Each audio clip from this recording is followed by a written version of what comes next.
आज क्लास 12 भौतिकी में हम लोग एक नया अध्याय स्टार्ट करने जा रहे हैं जिसका नाम है विद्युत धारा, करंट इलेक्ट्रिसिटी। विद्युत धारा, करंट इलेक्ट्रिसिटी।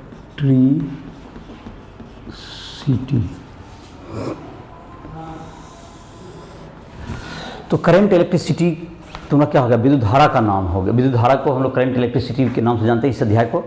तो इसमें हम लोग विद्युत धारा के बारे में पढ़ेंगे। जब आवेश, जो हम लोग अभी तक दो अध्याय जो कि हम लोग पढ़े हैं जिसमें का आवेश स्थिर रहता है, तो उसको हम लोग स्थिर वैद्युतिकी कहते हैं, जो कि हम लोग इलेक्ट्रोस्टैटिक्स के अंतर्गत दो अध्याय हमने पढ़ा। आज हम लोग एक नया अध्याय पढ़ेंगे जिसका नाम हो गया विद्युत धारा। इसमें जो आवेश है वह गति में रहती है, आवेश गतिशील रहता है, इसलिए इसको हम लोग एक विद्युत के रूप में, विद्युत जो है धारा प्रवाहित होने लगता है, इसलिए हम लोग इसको विद्युत धारा कहते हैं। तो विद्युत धारा का परिभाषा पढ़े लिखते हैं हम लोग।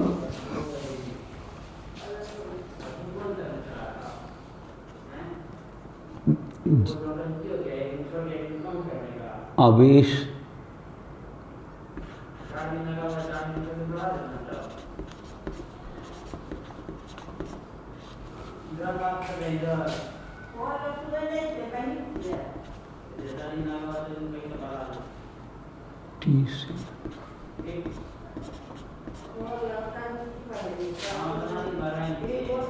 डेल्टा टी समय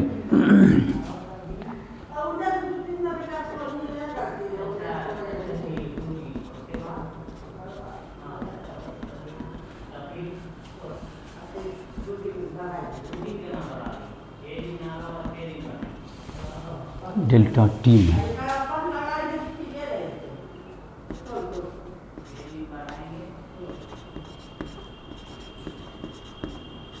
आवेश प्रवाहित होता है,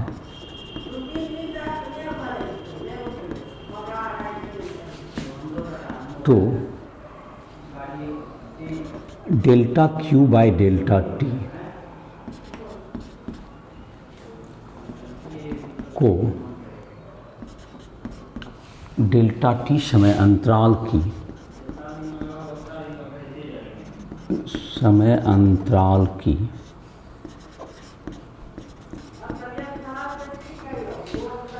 औसत विद्युत धारा कहते हैं।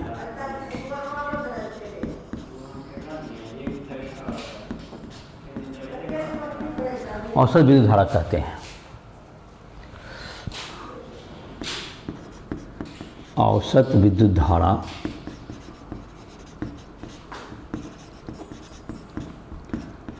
आई बराबर delta Q by delta T. तो अगर डेल्टा टी समय अंतराल में डेल्टा क्यू धारा प्रवाहित, आवेश प्रवाहित हो रहा है, तो जो कि औसत धारा हो गया वो हो गया delta Q by delta T. जब समय अंतराल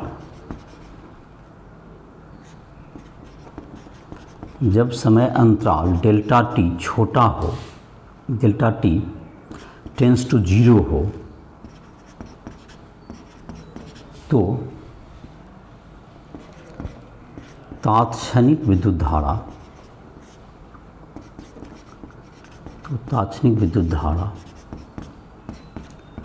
आई बराबर limit delta T tends to 0 delta Q by delta T.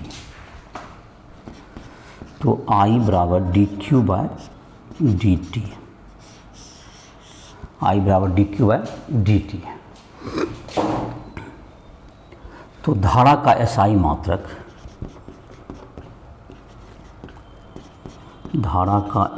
मात्रक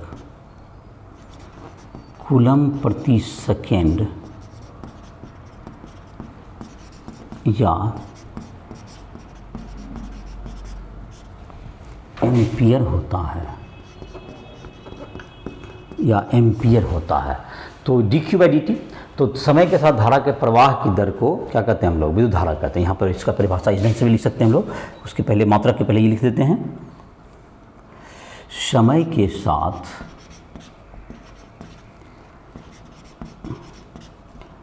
धारा के प्रवाह की दर को, धारा के प्रवाह की दर को विद्युत धारा कहते हैं, विद्युत धारा कहते हैं। तो विद्युत धारा का ऐसा मतलब कूलम प्रति सेकंड या एम्पियर होता है। विद्युत धारा एक अदिश राशि है, विद्युत धारा एक अदिश राशि है। विद्युत धारा को परिमाण एवं दिशा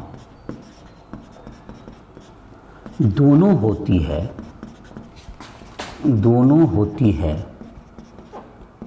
लेकिन यह सदिश योग के नियम का पालन नहीं करती है, लेकिन यह सदिश योग के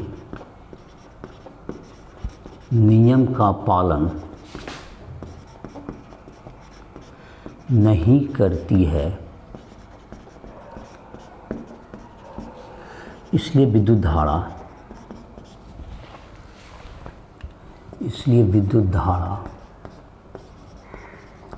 एक अदिश राशि है, एक अदिश राशि है। विद्युत धारा एक अदिश राशि है।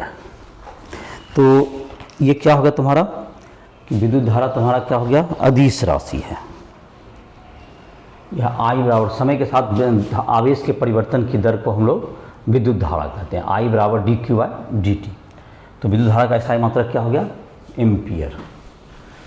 तो ये हो गया तुम्हारा एम्पियर। तो आवेश का समय के साथ आवेश के प्रवाह की, यह तुमको विद्युत धारा का परिभाषा हो गया। समय के साथ विद्युत आवेश के प्रवाह की दर को विद्युत धारा कहते हैं। यह किसका परिभाषा हो गया, विद्युत धारा का, इसका मात्रक। और यह अदिश राशि है, उसका मात्रक विद्युत धारा का क्या हो गया कि एम्पियर, कूलम प्रति सेकेंड या एम्पियर इसको कहते हैं हम लोग। अब है इसके बाद तुमको विद्युत धारा का परिभाषा क्या है जहाँ तक, उसके बाद तुमको दिया हुआ है जैसे कि चालक में विद्युत धारा। तो चालक दो तरह के होते हैं, एक तो हो गया जिसमें कि इलेक्ट्रॉन के प्रवाह के कारण जो विद्युत का चालन करते हैं, और एक हो गया विद्युत अपघट्टीय जो कि जिसमें कि क्या हो गया, जो आयन के कारण विद्युत धारा का प्रवाह करते हैं।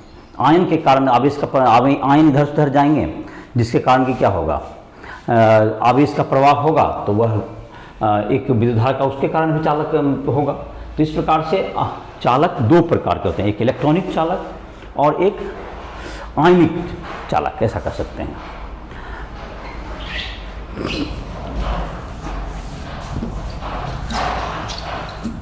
चालक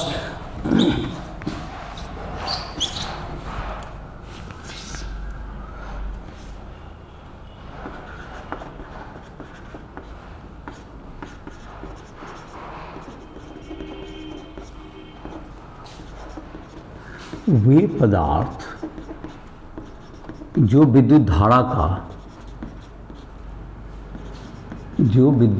का चालन करते हैं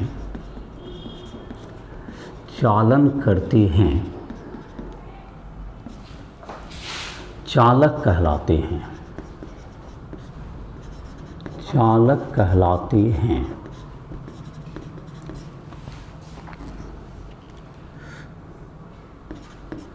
ठोस के रूप में धातु में मुक्त इलेक्ट्रॉन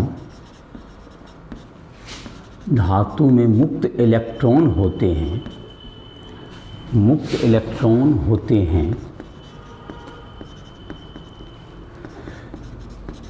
जिसके प्रवाह के कारण आवेश का स्थानांतरण होता है, जिसके प्रवाह के कारण आवेश का स्थानांतरण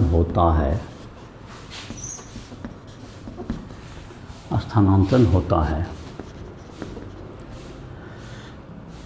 फलस्वरूप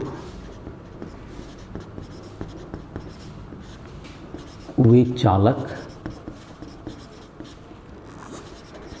की तरह कार्य करते हैं।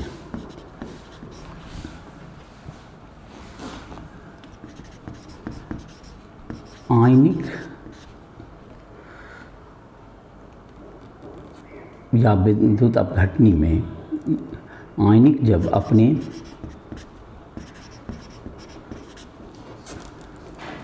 आयनिक यौगिक द्रव रूप में या जलीय विलयन में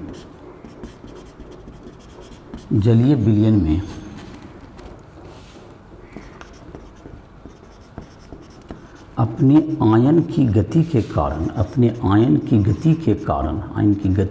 कारण विद्युत आवेश का स्थानांतरण करते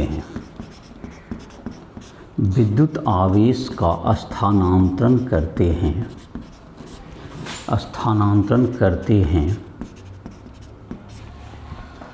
फलस्वरूप विद्युत धारा का निर्माण होता है, फलस्वरूप विद्युत धारा प्रवाहित होती है। इस प्रकार से इसका मतलब दो तरह के चालक हुए, एक जो कि इलेक्ट्रॉन के कारण जिसमें धारा प्रवाहित होती है, और एक जिसमें आयन के प्रवाह के कारण जिसमें धारा प्रवाहित होती है। तो इस प्रकार से चालक को दो भागों में आप बांट सकते हैं। तो हम लोग अभी जो चर्चा करेंगे उसमें इलेक्ट्रॉन के बारे में ज़्यादा चर्चा करेंगे। चालक में विद्युत धारा जो अगला टॉपिक है, उसमें हम लोग चालक में विद्युत धारा में हम लोग पढ़ेंगे कि इलेक्ट्रॉन जो चालक में किस प्रकार से इलेक्ट्रॉन अपनी गति करते हैं, उसके बारे में हम लोग पढ़ेंगे।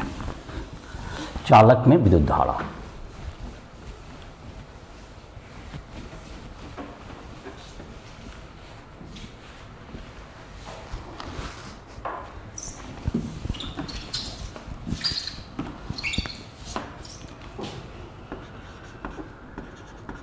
चालक में विद्युत धारा।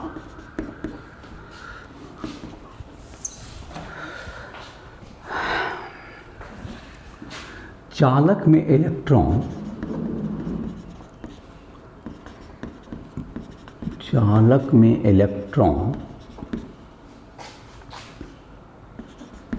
यादृच्छिक गति करते हैं जिससे विद्युत आवेश का स्थानांतरण नहीं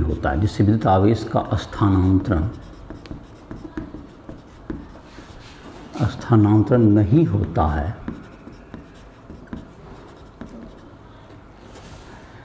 नहीं होता है। लेकिन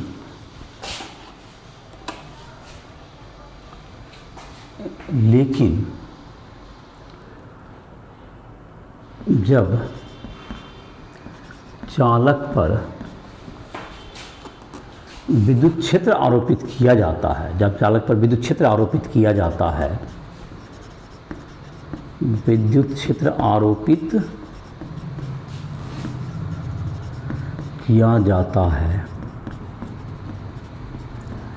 तो विद्युत क्षेत्र आरोपित किया जाता है तो इलेक्ट्रॉन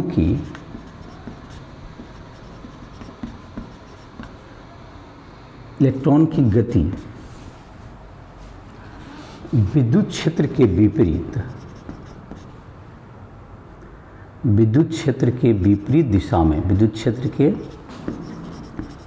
विपरीत दिशा में होती है, विद्युत के विपरीत दिशा में होती है।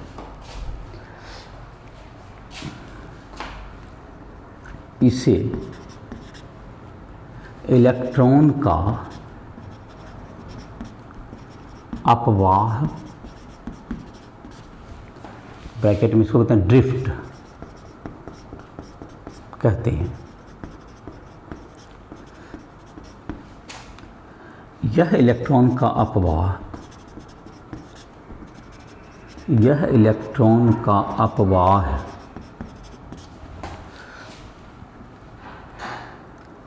जो कि विद्युत क्षेत्र के विपरीत दिशा में होता है, विद्युत क्षेत्र के विपरीत दिशा में होता है, विपरीत दिशा में होता है, दिशा में होता है, आवेश होता है, आवेश स्थानांतरण करती है,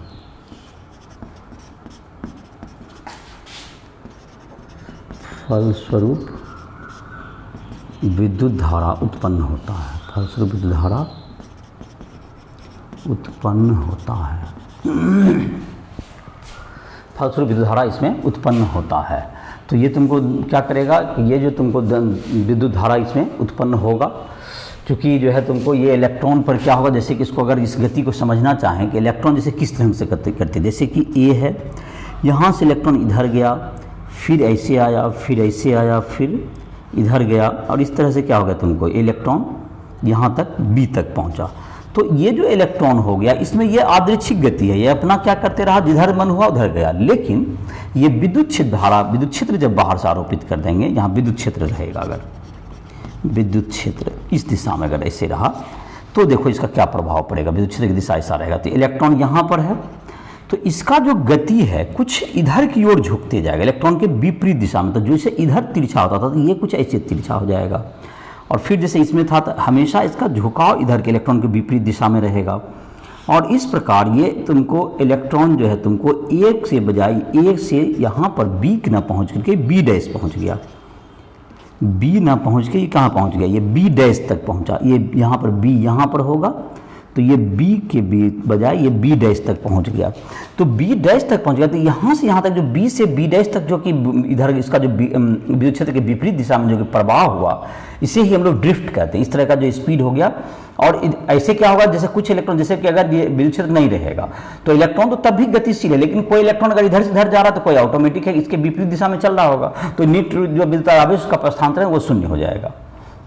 लेकिन जब ड्रिफ्ट होगा तो सभी इलेक्ट्रॉन की टेंडेंसी इधर की ओर जाने की होगी ज़्यादा, और घूमने में इस पे ये जो तुमको लग रहा है यादृच्छिक गति को ये प्रभावित कर रहा है विद्युत क्षेत्र, और इस कारण से इसके विपरीत दिशा में एक विद्युत आवेश का स्थानांतरण होगा और फलस्वरूप विद्युत धारा का निर्माण होगा, और इस प्रकार क्या हो जाएगा, ये विद्युत धारा उत्पन्न कर देगा।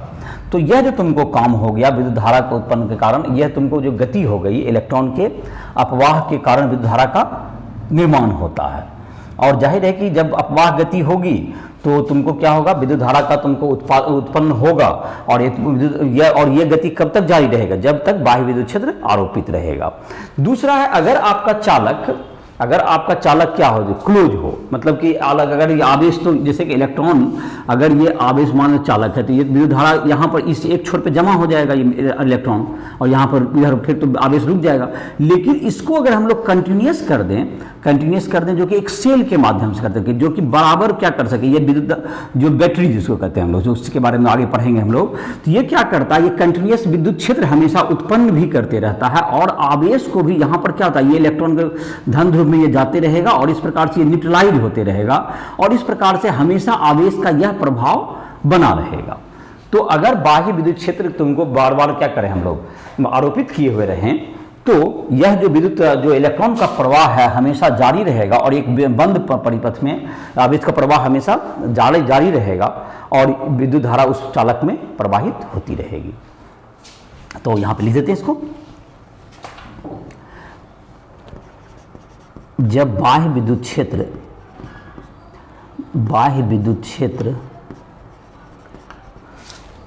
क्षेत्र सेल या बैटरी के द्वारा उत्पन्न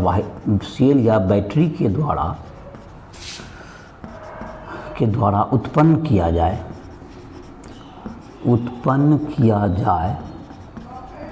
तो सेल या बैटरी के द्वारा उत्पन्न किया जाए तो विद्युत धारा तो चालक में सतत विद्युत धारा प्रवाहित होगी, सतत विद्युत धारा प्रवाहित होती है।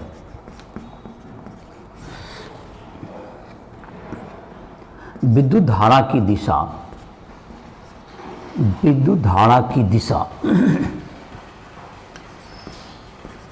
विद्युत धारा की दिशा इलेक्ट्रॉन की गति के विपरीत दिशा में होती है, विपरीत दिशा में होती है, गति के विपरीत दिशा में होती है, इलेक्ट्रॉन की गति के विपरीत दिशा में होती है। तो ये जो तुमको विद्युत धारा की दिशा हो गई, इलेक्ट्रॉन की गति के विपरीत दिशा में इसकी गति होगी। तो यह तुमको क्या हो गया, यह तुमको हो गया विद्युत धारा की दिशा हो गई, और विद्युत धारा कैसे चालक में उत्पन्न होता है, किस प्रकार अपवाह करता है, उसके बारे में कुछ हो गई। अब हम लोग इसमें देखते हैं कि अपवाह तुमको और विद्युत क्षेत्र, इन सबों में अपवाह का क्या मतलब कि कितना अपवाह किया, उसको एक गणितीय रूप में भी इसको हम लोग देखते हैं। अपवाह वेग क्या होता है, इसके बारे में हम लोग इसको पढ़ते हैं। चलो, तो इसको चालक में विद्युत धारा का एक जानकारी हुआ। अब हम लोग अपवाह पढ़ते हैं, इलेक्ट्रॉन का अपवाह को अलग से पढ़ते हैं। अपवाह क्या होता है, तो देखा है कि बाहरी विद्युत क्षेत्र जब आरोपित करते हैं तो उसकी जो गति है, यादृच्छिक गति, वह प्रभावित होती है।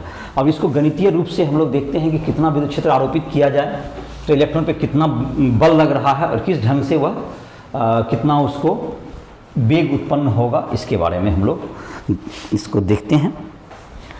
इलेक्ट्रॉन का अपवाह वेग,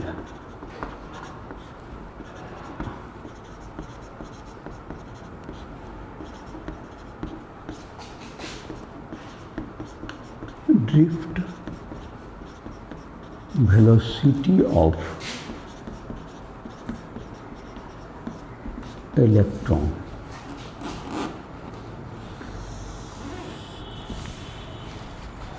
ड्रिफ्ट वेलोसिटी ऑफ इलेक्ट्रॉन।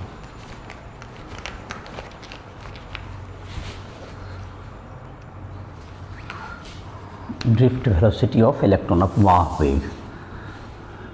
तो जब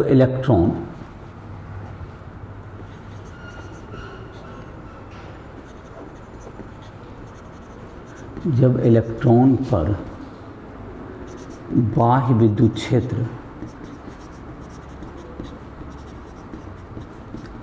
E आरोपित किया जाता है,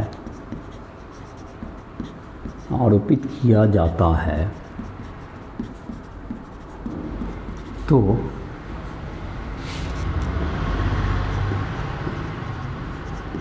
इलेक्ट्रॉन पर लगने वाला विद्युत बल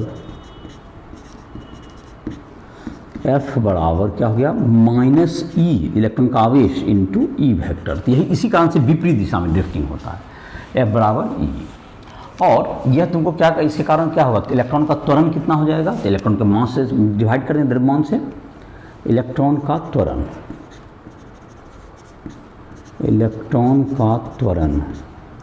A बराबर क्या हो गया, F बटे M, A बराबर माइनस ई बाय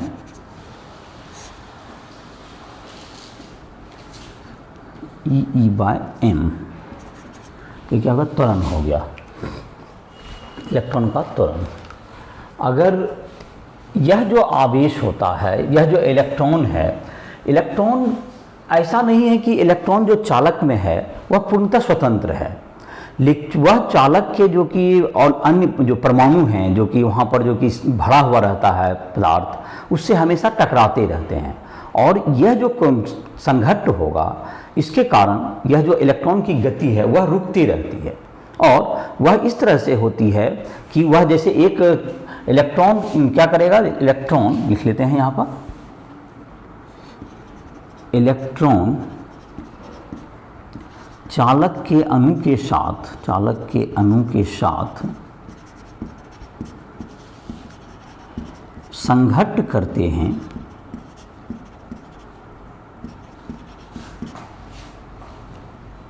तथा संघट्ट के बीच का समय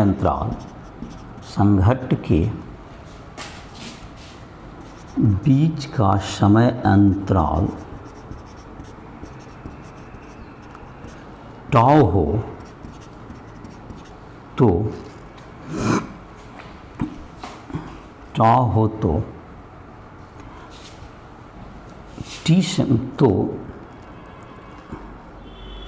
तो इलेक्ट्रॉन का वेग भी, इलेक्ट्रॉन का अपवाह वेग, इलेक्ट्रॉन का अपवाह वेग Vd बराबर -EE/m इंटू टाउ। तो ये तुम्हारा क्या हो गया, अपवाह वेग हो गया, ये -EE/m इंटू टाउ, ये तुमको इसका अपवाह वेग हो गया, ये अपवाह वेग का मात्रक हो गया EE/m इंटू टाउ। ई हो गया इलेक्ट्रॉन का आवेश, m हो गया उसका द्रव्यमान, और टाउ हो गया समय अंतराल जिसमें कि जितना में कोलिजन होता है। और यह जहाँ तक की है, जैसे V बराबर U प्लस AT होता है, U जो पहले अगर विद्युत क्षेत्र नहीं रहेगा तो उसका जो औसत जो वेग होगा वह शून्य ही होगा सबका, और इसीलिए उसका जो जोड़ होगा वह 0 ही माना जाएगा। और तो ड्रिफ्ट स्पीड जो इलेक्ट्रॉन इसका देख रहे हैं हम लोग, तो यहाँ पर ये चीज़ देख सकते हैं हम लोग कि तुमको यह जो तुमको है यह एक नियत है, अगर विद्युत क्षेत्र रहे समान रहे तो यह समय भी समान ही रहता है। तो यह गति एक नियत गति के रूप में दिख रही है, चूँकि बार बार जब टक्कर होता है तो उसका त्वरण टकराता है तो फिर से क्या होता है, फिर से उतना ही गति से टक्कर के बाद, यहाँ संघट्ट के बाद, संघट्ट के बाद इलेक्ट्रॉन उतनी ही गति से, उतनी ही चाल से दूसरी दिशा में चलने लगती है, चलने लगती है। और इस प्रकार से यही क्या होते रहता है, ये तुमको जारी रहता है, और ये सतत मतलब कि यूनिफॉर्म वेग वेलोसिटी की तरह ये दिख रहा है, जबकि बल लग रहा है फिर भी इसकी गति क्या है, समान है, क्योंकि यह स्वतंत्र रूप नहीं है, वो हमेशा टक्कर करते रहता है, और इसलिए इलेक्ट्रॉन की गति तुमको इस रूप से परिभाषित होती है। अब इसके ड्रिफ्टिंग के कारण इसका जो है तुमको इसमें कितना धारा प्रवाहित होगा, तो इसका ड्रिफ्टिंग और विद्युत धारा में संबंध, ऐसा कर सकते हैं हम लोग। और इसके बाद इसका देखेंगे तो विद्युत धारा और इसके ड्रिफ्टिंग में संबंध क्या होगा। तो EE/m इंटू टाउ, ये किसका वैल्यू हो गया, जहाँ पे टाउ हो गया तुमको एक समय से, एक टक्कर से दूसरे टक्कर के बीच में लगने वाला समय अंतराल, ये तुमको टाउ हो गया। और E हो गया तुमको, स्मॉल e हो गया इलेक्ट्रॉन का आवेश, कैपिटल E हो गया बाह्य विद्युत क्षेत्र, m हो गया इलेक्ट्रॉन का द्रव्यमान, और Vd को क्या कहेंगे, अपवाह वेग। और यही अपवाह वेग किसके लिए जिम्मेदार होता है, विद्युत धारा के लिए उत्तरदायी होता है, रिस्पॉन्सिबल है ये। और इस प्रकार से क्या हो गया तुमको, ये जो तुम्हारा हो गया Vd का मान निकल गया। अब Vd बराबर हम लोग निकाल सकते हैं EE/m इंटू टाउ। तो ये तुमको क्या निकला कि यह हमेशा स्थिर है, मतलब एक समान वेग से चलेगा, क्योंकि यह बार बार टक्कर होते रहता है। तो इसका जो है तुमको इस बात का अब हम लोग ये भी देख सकते हैं कि विद्युत क्षेत्र का तुमको इसमें जो कि हम लोग परिभाषित करेंगे, तो विद्युत धारा या विद्युत धारा घनत्व ही पहले परिभाषित कर सकते हो। विद्युत धारा घनत्व एक परिभाषित कर लेते हैं हम लोग, एक भौतिक राशि जिसका नाम है विद्युत धारा घनत्व, इसको J से निरूपित करते हैं हम लोग, विद्युत धारा घनत्व J। किसी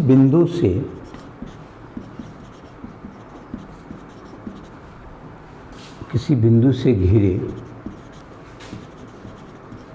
इकाई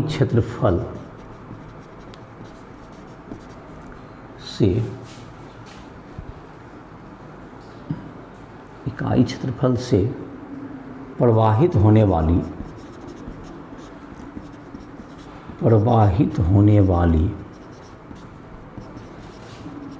विद्युत धारा घनत्व कहलाती है। विद्युत धारा घनत्व कहलाती है, विद्युत धारा घनत्व कहलाती है। तो J बराबर क्या हो जाएगा, जैसे कि यहाँ पर है तुमको, इससे तुमको A हो गया, इससे जो तुमको आवेश जाएगा delta Q by delta A, आवेश इधर प्रवाहित होगा डेल्टा Q, तो धारा घनत्व तो क्या हो जाएगा, इसका क्षेत्रफल से भाग देंगे, तो धारा घनत्व J बराबर डेल्टा क्यू बाय जे बराबर delta Q by delta I by delta, अगर delta Q by delta I by delta S, मतलब आई बटे क्षेत्रफल, इसका जो क्षेत्रफल जितना होगा उससे भाग दे देंगे, तो आई बटे ए कह सकते हैं उसको, या आई बटे एस। धारा घनत्व तो आई बराबर आई बटे ए या एस भी कह सकते हो। इससे घिरा हुआ जितना रहेगा उस जितना क्षेत्रफल है, क्षेत्रफल से भाग दे देंगे, तो ये क्या कहलाएगा, धारा घनत्व। ये तुमको धारा हो गया, ये विद्युत धारा हो गया, विद्युत धारा हो गया आई। अगर तो आई बटे ए को कहते हैं ए या आई बटे एस, जो भी ए ही सिंबल रखो, क्षेत्रफल का सिंबल क्या रखेंगे, तो जे बराबर क्या हो गया तुमको आई बटे ए, जे बराबर आई बटे ए। और इसकी जो दिशा ले गई है, जे एक सदिश राशि है, धारा घनत्व एक सदिश राशि है, धारा घनत्व एक सदिश राशि है, एक सदिश राशि है जिसकी दिशा विद्युत धारा की दिशा में होती है, जिसकी दिशा विद्युत धारा की दिशा में होती है। और ये जो तुमको किसी बिंदु से जुड़ा हुआ एक भौतिक राशि है, जहाँ पर कि कोई बिंदु है, उसके इकाई क्षेत्रफल से जितना धारा प्रवाहित हो रहा है वह क्या कहलाएगी, उसका विद्युत धारा घनत्व कहलाएगी। इकाई क्षेत्रफल से किसी बिंदु से के इकाई क्षेत्रफल से गुजरने वाले छोटे क्षेत्रफल से गुजरने वाले इकाई क्षेत्रफल से गुजरने वाले जो धारा का मान होगा वह उस बिंदु के का क्या कहलाएगा, धारा घनत्व कहलाएगा, विद्युत धारा घनत्व। और जे बराबर क्या हो गया, आई बटे ए, ये जहाँ पर उसका क्षेत्रफल जितना बड़ा लिया आपने। तो ये तुमको एक नया भौतिक राशि हो गया, विद्युत धारा घनत्व। अब इसके बाद जो तुमको है, हम लोग इस लेक्चर को यहीं पे समाप्त करते हैं। और जो भी तुमको क्या कहते हैं, इसके बाद का जो है विद्युत धारा का अपवाह वेग और विद्युत धारा में क्या संबंध होता है, धारा घनत्व भी हमने परिभाषित किया। तो इसके लिए तुमको नेक्स्ट लेक्चर में हम लोग इसको पढ़ेंगे। और जो भी तुमको कोई दिक्कत हो रहा हो, किसी चीज़ को फिजिक्स केमिस्ट्री या मैथ का नोट्स लिखना हो, या किसी को तुमको कोई भी इंग्लिश या हिंदी मीडियम में नोट्स दोनों राइस्टोरियल ऐप पर उपलब्ध है, प्ले स्टोर से डाउनलोड करके उसको तुम ले सकते हो। किसी को फिजिक्स केमिस्ट्री मैथ या किसी चीज़ में दिक्कत हो रही है तो लाइव क्लास करना हो तो उसके लिए भी राइस्टोरियल ऐप पर तुम आ सकते हो। तो इसी तरह इस लेक्चर को समाप्त कर रहे हैं।